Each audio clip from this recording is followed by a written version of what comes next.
Um, my name is Ann Fency. I am the president-elect of Learner Engagement Division. And we have here some of our board members here today. We'll just let them introduce themselves to you. Linda, do you want to go first? Sure. Hi, everybody. I'm Dr. Linda Wiley, and I am the president of the Learner Engagement Division, but I'm actually on a little bit of a medical leave pause right now. So, Ann, I'm so appreciative of you doing all of this and putting it together, and Danilo for your leadership. And I don't see Scott on the call, but Scott Gibbons. He's hoping to join us. He's dealing with some medical stuff, but he may be able to join us a little bit later. So I'm just so grateful for all of your leadership in my absence. So thank you so much. And it is an honor to be honored today with my friend Tessa Joel. So I'll pass it to you, Tessa. Well, thank you. Thank you one and all. Actually, it was very exciting to get the news about the award. And I know that, it's that the project itself has been very well received. And so maybe it's best if I speak to that aspect of it because sure, we're gonna give you a minute though after we do introductions. Oh, okay. So we're gonna highlight each of the projects today. Okay, all righty, thank you. Great, who's next? Okay, I'll go ahead. Hi everyone, my name is Danilo Bailen. I'm the representative to the ACD board for the division. Welcome. I'll go next. I'm Laura Stapleton. I handle communications for the board. I teach at Marshall University, and I'm very excited to be a part and see all these wonderful winners as our recipients. So I will go next. Hi, everyone. My name is Jiebong. I'm a new Learning Engagement Division board member, and congratulations to all the winners. And I'm also very excited to be here with you.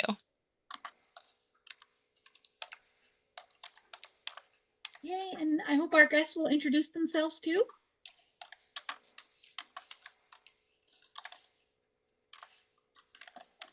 Okay, well, I can go. I'm Isabel Sperano. I've worked with the rest of the team on the Life on the Edge game. I'm a design professor at MacEwan University in Edmonton, Canada. Great, welcome. I'm Dr. Lenitra Durham. I work at Intel, and I was on the KidSpace project. Great, welcome, Lenitra. I'm Neshe. I'm a machine learning research scientist at Intel Labs. I work together with Lenitra on the KidSpace project. Great, so nice to have you.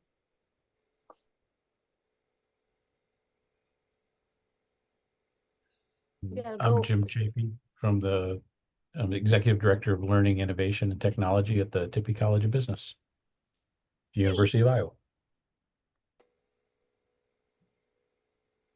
Hi, my name is Dana Kopsash. I was involved with the Life on the Edge project with Isabel, Ross, G, and Robert that are here also. I'm from the computer science department. Thanks. At the University of, at the MacEwan University, sorry.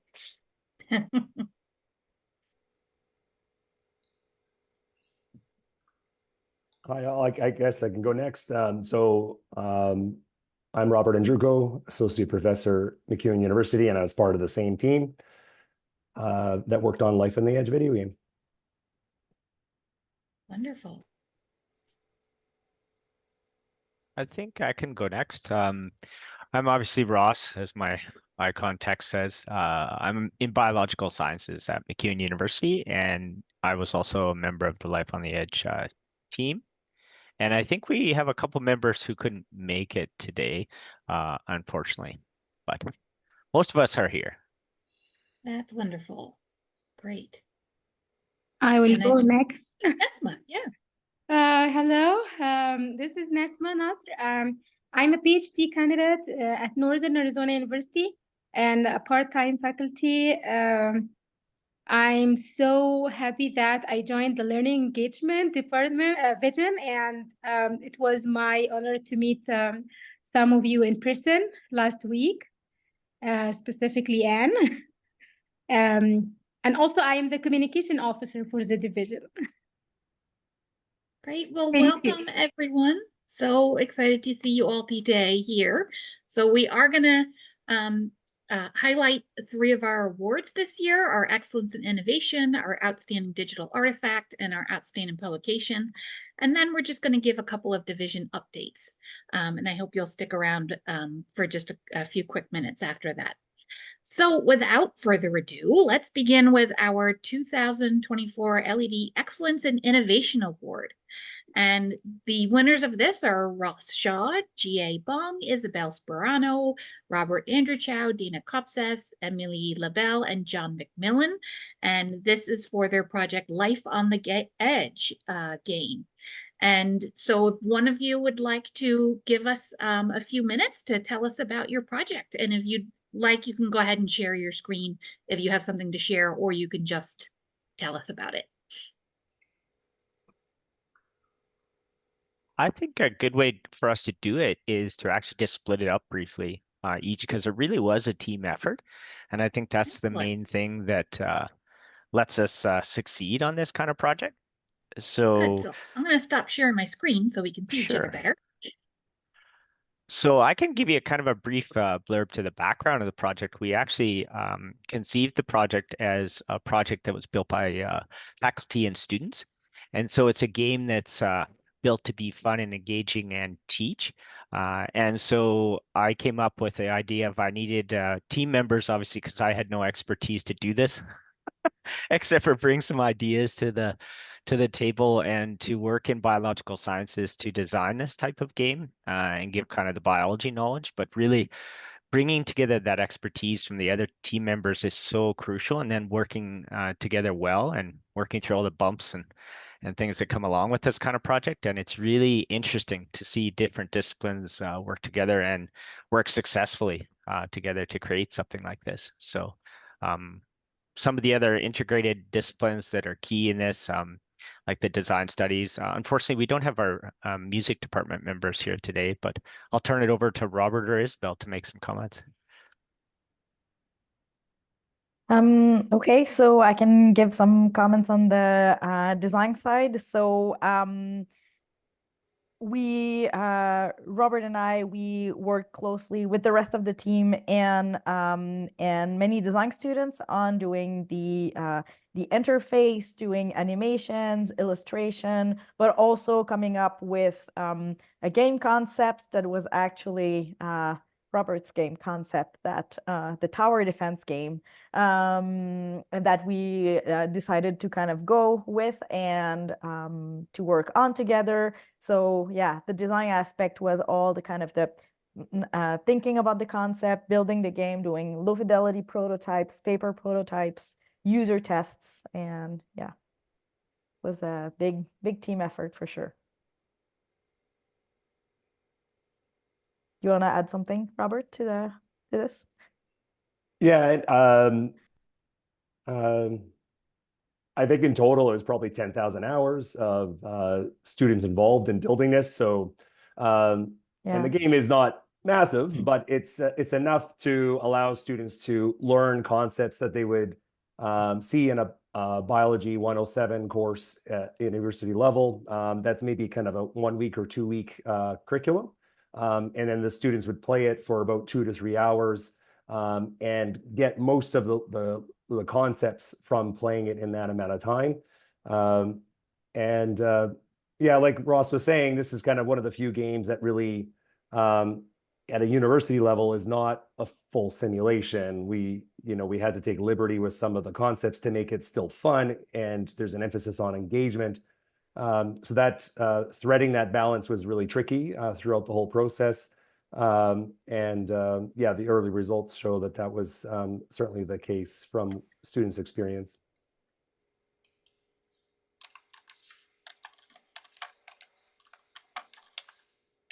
Maybe I can add about the educational studies. So our multidisciplinary research team here, we designed, developed, and implemented in this game in multiple biology courses.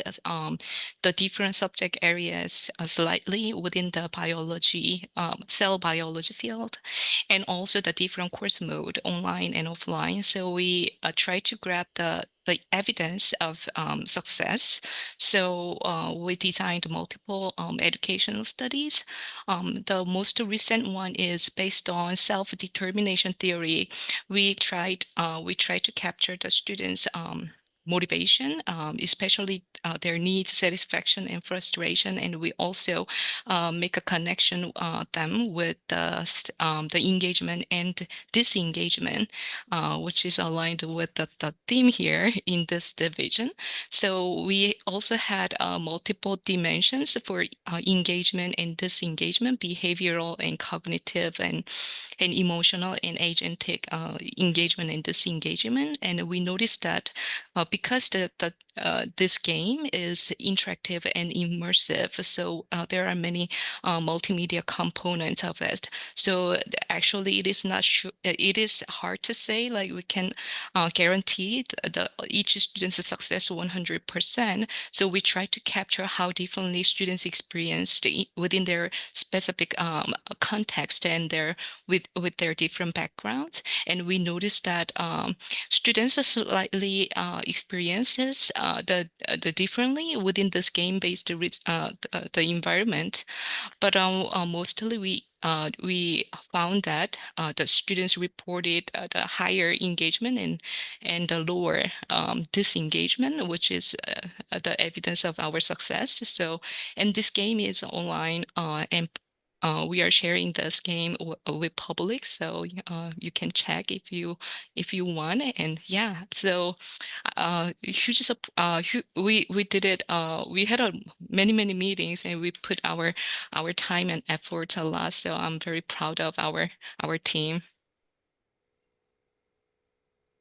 So maybe I can say a few words from the computer science side. So I got involved in this project because I teach computer graphics.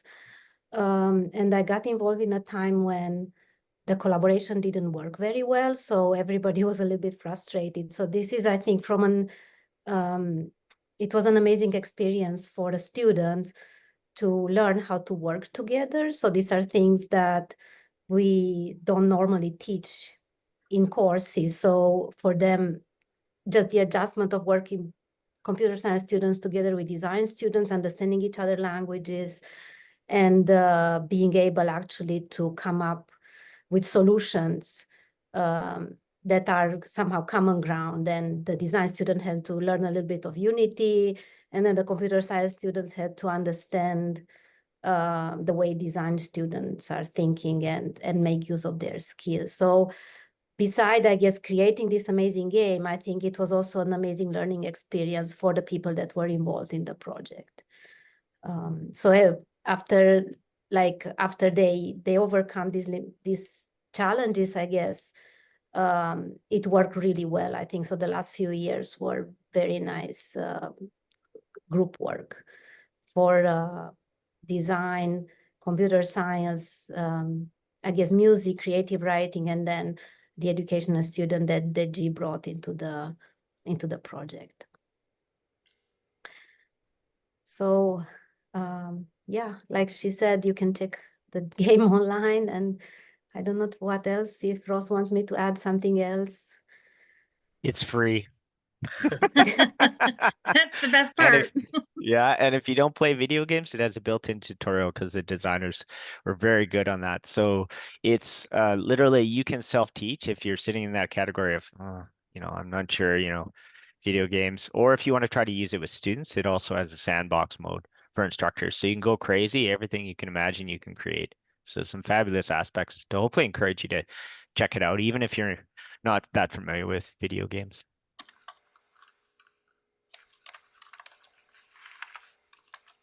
Great. Do we have any questions for the group who put together this fabulous game?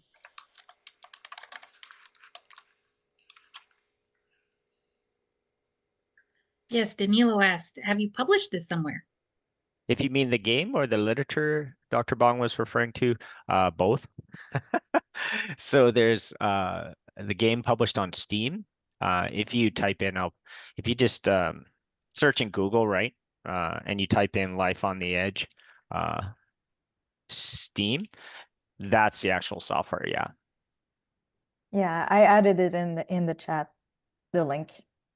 Yeah. And then you can look at the website that Anne just shared, and then it's the Life on the Edge website, and then it links to the game, to a video of it. So, and we have the educational resources there too for academics, yeah. And we're constantly updating those. So that website was just recently updated actually this summer. And we had multiple conference presentations already, and there are some design journal the article published about the design side already, and there's another one under review, and we are preparing a couple of more manuscripts right now. So we will update our publications on our team. We have the team website, so we're going to update the list of presentations and publications. Great, thank you. Yeah, Danilo. Just curious.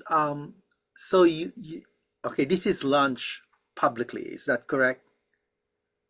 Okay, so the question is, how do you update it annually, or is it just as it is? And I'm asking that question because I had the notable digital media list for ALA, and we look at, what I mean, digital media, that are released the year before. So I'm just curious, and we would accept anything that's updated, especially major updates, as a qualifier for the following year's award. So I'm just curious. Yeah, I can answer that actually. Just quickly, we updated it. A major update was in 2023. We did an actual change to the game and the design and the features from the 2022 version. There will be a slight update again this summer, just for some bug fixes. We're working with our programmer to do some of that because we ran a large study on it. And so a few more bugs popped up that we're trying to update in the game. Thank you. Appreciate that. Great. Well, congratulations to everyone on this team. And Ross, you should have gotten a nice plaque in the mail. If you haven't yet, please let us know. And digital certificates were sent out to everyone else on the team. And we're really excited about your work. And we would love to highlight it further. In our updates later, I'll talk to you about our membership meetings and webinars and things like that. So congratulations. And our next award is for our Outstanding Digital Learning Artifact. And this year, our winners are Linda Wiley, our own president, Tessa Joels, Monica Hanley, and Matt Cannell. And this is for their project, Global On-Ramp to Media Literacy Online Course. So would anyone from the group like to share and tell us about the project? Well, I'll start us off and then I'll turn it to Tessa. So this started as a graduate student project as part of the doctoral program at Baker University. They require 2 directed field experiences, 60 hours each. And I have, obviously you see from the gray hair, been around a while in the field and was trying to think, early in the degree program, well, what could I do that would be field experience different than, my experience in educational technology, where I'd been in education for 30 years and ed tech for 20 years. What could I do that would be a valid kind of field experience in instructional design? And so my instinct was to turn to my LinkedIn network and flip through my Rolodex. That really dates me, but look through my contacts of LinkedIn. Ross laughed. Thank you for laughing. I appreciate it. But look through my contacts. Who do I know that might need some help with something?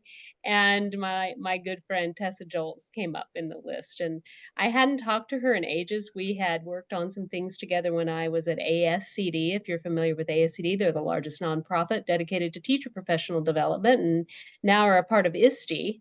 ISTE recently acquired them. And when I was there, I was developing online courses and such.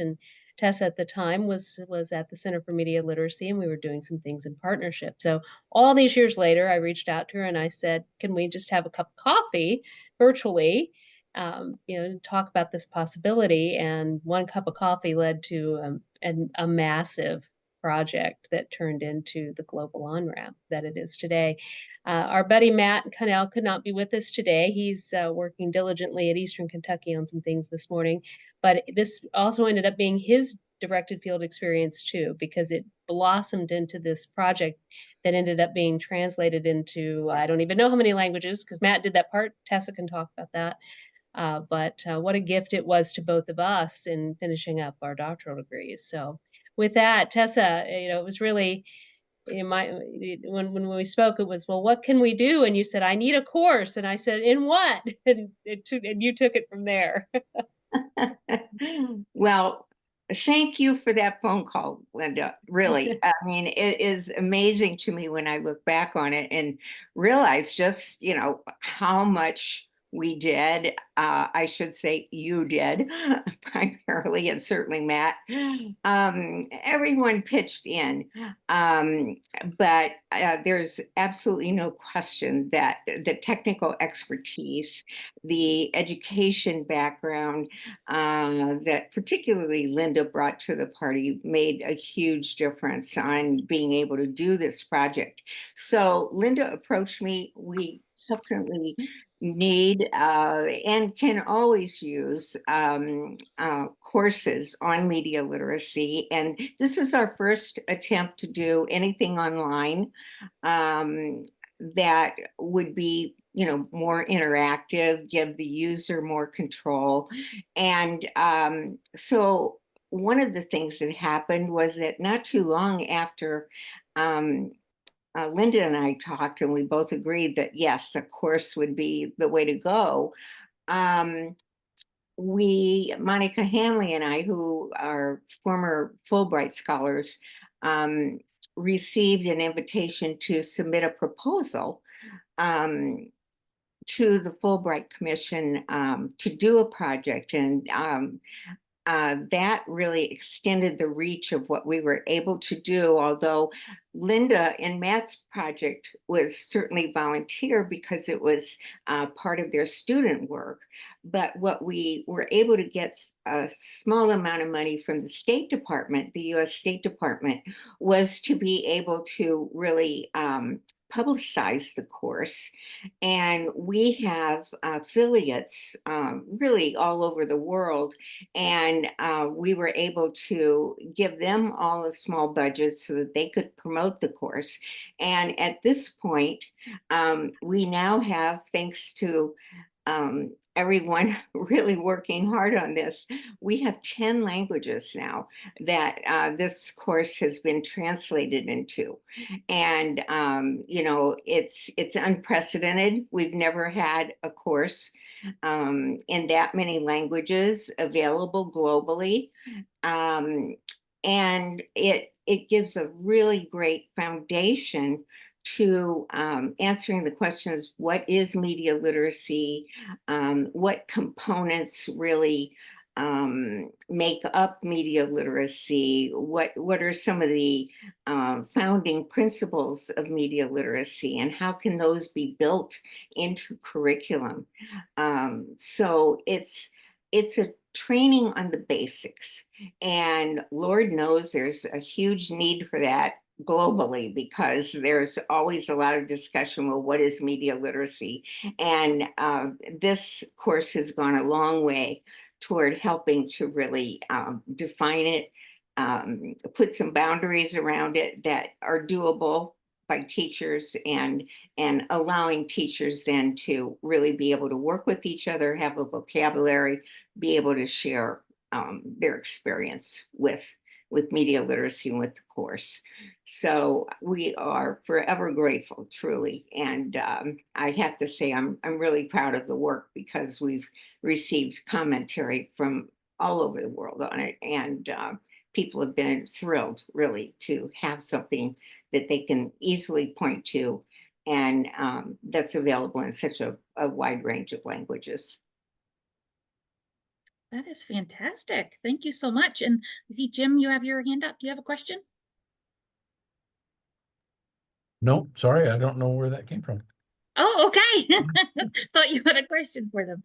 I did put a link to the course in the chat if you want to check it out at the Center for Media Literacy. And do we have other questions for either Linda or Tessa about this project?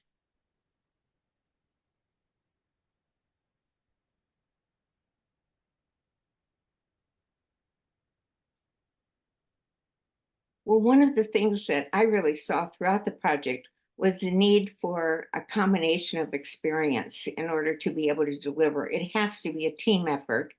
There has to be someone who can pull it together, as Linda did, with her background in education, in curriculum development, in the technical aspects of making a course like this work, and also in media literacy, because you have to kind of do a deep dive in all of those areas and yet come up with something that's still easy to use and for the users that they can sort through. I see a question there. Is it open and available? Yes, and it, as our previous team said, ours is free too. So definitely it's available. And it's a standalone course, but it could be used as a supplement, definitely, because media literacy can be applied to many subject areas. And so I think what this course does is give teachers a tool to use in terms of understanding the media literacy part of that. And then we have other resources that get into, well, how do you integrate it into different subjects or themes? And so that's another step that would be involved in actually developing a program. Oh, and the Oh, languages. Is there a Filipino? Filipino translation? I see that. You know, we had hoped that we could, because actually our website gets a lot of traffic from the Philippines. It's kind of a hotbed for media literacy. And so I wish we could say we do, but we don't. What we need is somebody who would be willing to translate it. And then beyond that, though, I promise Matt, no more.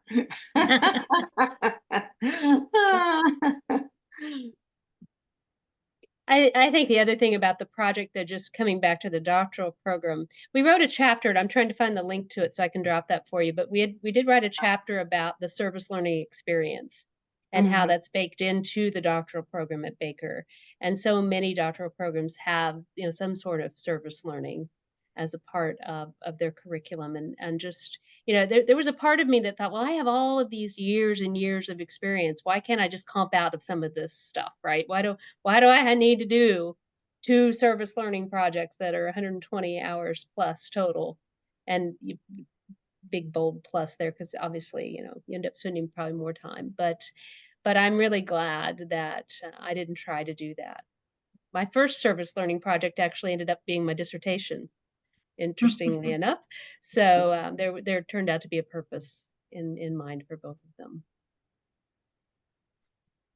Well, that is wonderful. I'm so glad you guys were able to share, and that it is available for free for people to use it far and wide, and hopefully more languages coming. So thank you and congratulations for our outstanding learning artifact. And our next award today is for our outstanding publication. And this goes to a big group: Sinem Aslan, Lenitra Durham, Nesse Alius, Rebecca Cherchetti, Pete Denman, Ida Okur, David Gonzalez Aguirre, Julio Zamora Esquivel, Hector Corderier Moruri, Sangeeta Sharma, Giuseppe Rafa, Richard Mayer, and Lama Nachman. And this is for their article, What is the Impact of a Multimodal Pedagogical Conversational AI System on Parents' Concerns about Technology Use by Young Children? And this was published in the British Journal of Educational Technology. So we would love to hear more about this article. I can start. You did a great job with all those names. I think better than I would have. So I congratulate you on that. So the work that we've did with this project we call KidSpace. It came about after lots of ethnographic research with parents of young children. We feel, they like the idea of them being able to use the computers and use that for learning, but they were worried about the amount of screen time. Being in front of a screen for that long. It's not being physical and having that movement around. So we took that, and with the large team, we had designers, we had those more on the technical side, and I'm the kind of brought both together as the software research scientist on the project. But we took and we came up with some design goals. We wanted to build something that would allow children to be physical and still move around but still use the system to still learn as well. So kind of gamifying learning. And so we were able to build out a system. We wanted to be multimodal so we can understand what the children were doing. And then we came up, and I'm going to share, maybe you can see if I can share screen. This one. An image to give you. Let me know if it worked. Can you all see? Yes. Okay. Yes. So we came up with the idea of this, a character that can interact with the children, act as a peer learner, not like a teacher, but more of something they can, it's okay if you make mistakes. They're young, they want to learn. So we have this Oscar as our kind of conversational agent that interacts with them. And we built out the system that we were able to put into an actual school here in Oregon, where kids could come in and experience with Oscar, this math. And the ideas of tens and ones, learning this. And we built out this, we had a space in the school. We were able to add in all sorts of sensors. We had microphones, we had cameras, so we can really understand what the children were doing, how they could interact with this character. And we did that, and that was all well and good. We've got lots of data, and we were ready to go back, and then COVID, which was, lockdown of the school. We're not going to be able to go in. And so we pivoted and thought, what can we do to make this more for a home experience? Because now, parents are at home all the time with the children. We still want this learning to go in. So how can we do this? And we were able to kind of redesign this to come in. So we had what we had in the school. We're like, okay, we're going to have a computer that they're going to interact with. We still wanted to be able to keep them being able to have motion and interaction, not just sitting in front of a laptop like most were doing. So we had kept the idea of having manipulatives and being able to have this math concept of dealing with tens and ones. So they have cubes that they can interact, and Oscar is still there on the screen, but he keeps them moving, so they're not just sitting and typing on the system. So we were able to do this and deploy into I believe it was 12 homes, which was interesting with COVID, because we bring everything there, but guide the parents to set it up and be able to interact, and then take it all the way. I'll give a little bit about the like I said, we have lots of sensors, so we were able to understand what the child was saying. We could see the actions they were making to make sure that Oscar could respond to, that they're not understanding what I'm asking of them, or they're just not paying attention to what's going on. So we built out this system. We had the large team. You can see we had different people with specialties in natural language understanding, on the video understanding what's going on, audio understanding. So we have this large system. We were able to deploy in the 12 homes, and I'll let Neshe talk about all the data that we collected and the processing that went on there. Sure. So basically, we tested our end-to-end multimodal system through a Wizard of Oz experimentation, so that we can control, we can have like the perfect setup.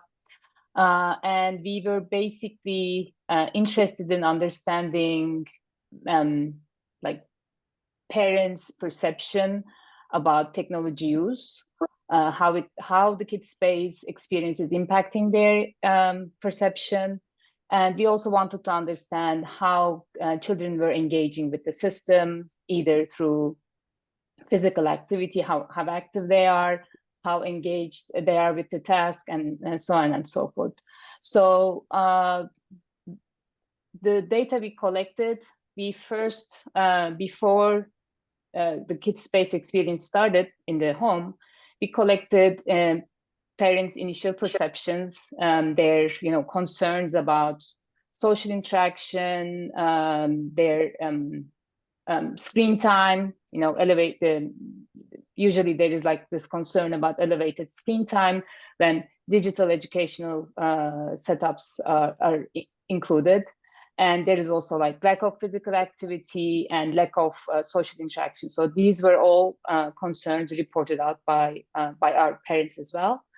And then throughout the Kidspace experience, when they were playing with Oscar, using manipulatives, we collected multimodal data to understand their engagement level.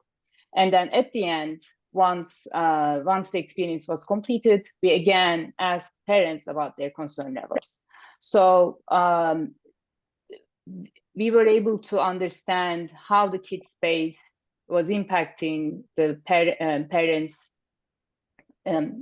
change of concerns. So it was interesting to see that for all screen time, physical activity, social interaction, we were able to see a significant drop in their concern levels. They were definitely, they weren't expecting, how the kids would use the Kidspace. So they were impressed by seeing the system and how their children were playing with it. On the other hand, we also had the data, the multimodal data collected, labeled by coders, expert coders that had background on student engagement level annotation. So analyzing that data, we were also able to, dig into how these students, how these children are engaging with the system.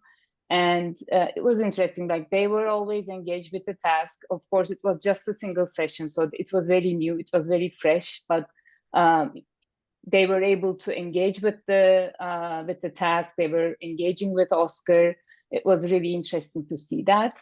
And then more than half of the time, they were focusing their attention on the physical aspects. So screen time was definitely lowered, like it was less than half of the time. And mostly they were looking into the physical aspects of the playing with the manipulatives and so on. And then they were really physically active. So we had some, parts of the game which we would ask them to, do a dance party, do some, meet and greet, play with Oscar, warm-up game. So these were also helping them to get more physically active.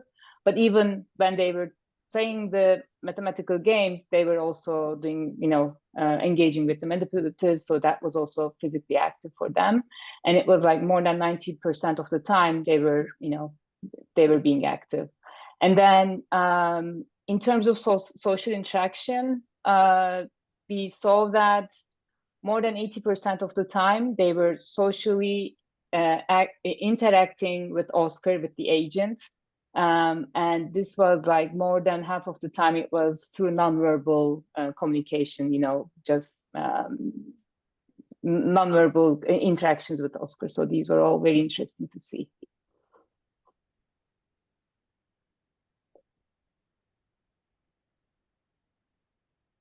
And yeah, maybe we should also mention our educational expert on the team, Sinem, was not able to join because of she's on maternity leave. Yeah, she would have also provided some insights on qualitative, findings that were really interesting to see. But yeah, you can always check our paper on that. Well, I hope we will get all of you, or at least most of you, to host a session talking some more about your project. So thank you so much for sharing. Do we have some questions about this research project?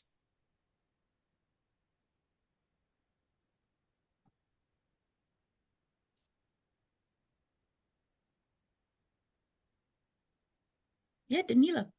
So you mentioned that, when COVID happens, you have to rethink the whole project.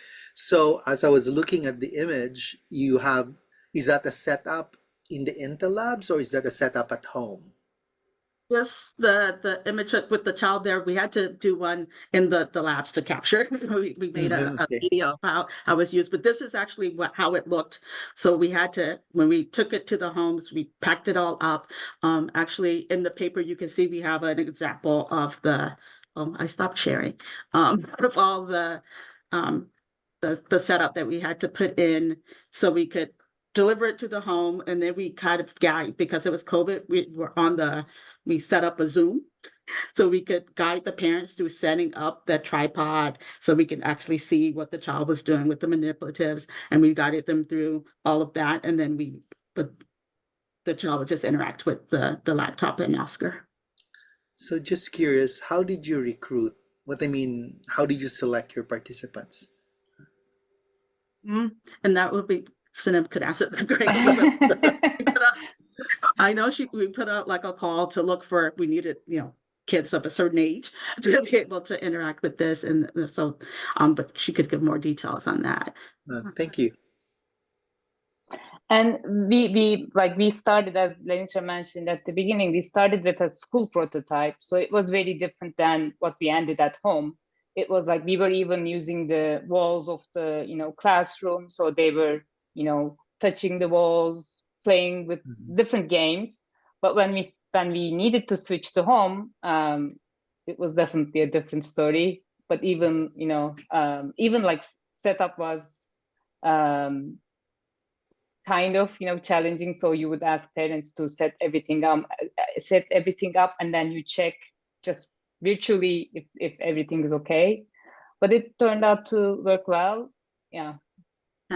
So you can see we had this big case where we put everything in. So we ended up with like a yoga mat, which is the mat where we wanted the child to have the interaction space. But within this, we had all of the blocks. We put in we have the tripod with the camera, and then we'd actually, have to work with them over the Zoom to have them set it up. And actually that also included them connecting to their home network, so the laptop could be set up so we could do the monitoring remotely of what was happening there.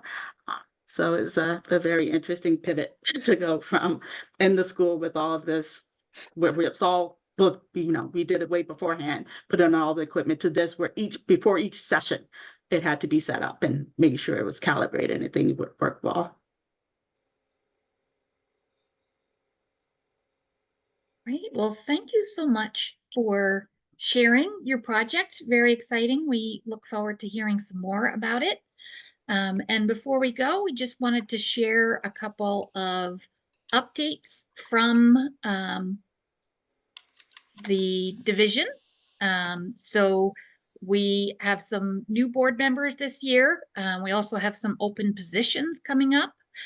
We did some work updating our bylaws. We're now going to be implementing membership meetings this year.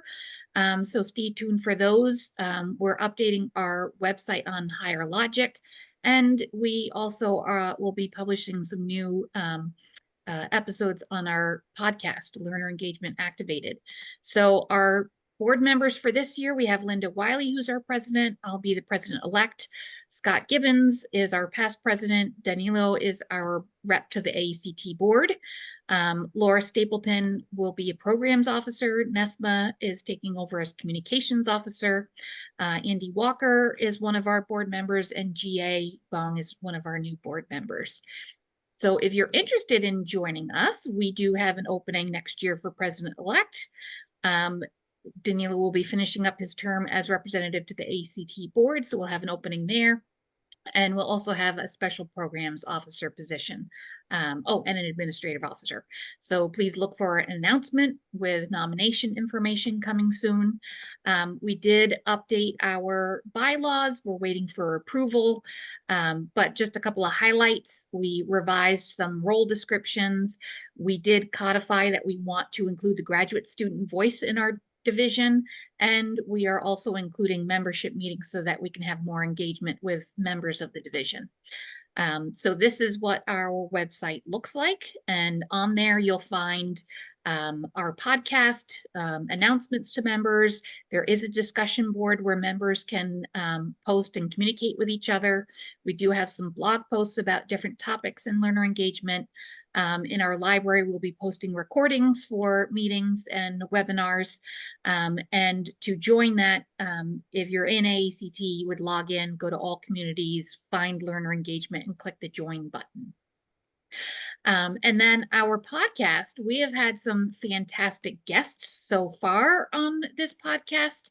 I think you'll recognize some of the names on here as some of the leading people in our field, and we're looking for more exciting people to have good conversations with. So if you have a recommendation, please let us know.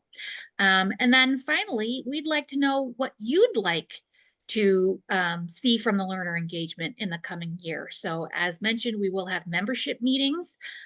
Look for a date in December for our first one, and we would like to highlight some of our awardees during the membership meetings. So some of them will be in like the format of a webinar or workshop. Some of our membership meetings will be discussions.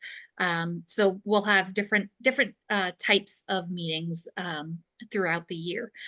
So if you want to give us some feedback, there is a link on Poll Everywhere. It's pollev.com/AnnFency676, or you could scan that QR code with your phone and drop some ideas for us of what you might like to see us do this year for you. So we like to model engagement, the work that we're all doing. We like to model that with our members too, and provide resources for our members. So we want to be responsive to what people are looking for. So thank you all for coming today. Really so excited to hear about the projects that you're all doing. Really impressed by the work, and so excited to share more of this with our members. Yes, bravo to all of you. Thanks again, everybody, for coming, and Anne and team doing such a great job with this today. I appreciate it. Thank you. Thank you all. Thank you so much. All right, thank you. Have a great day.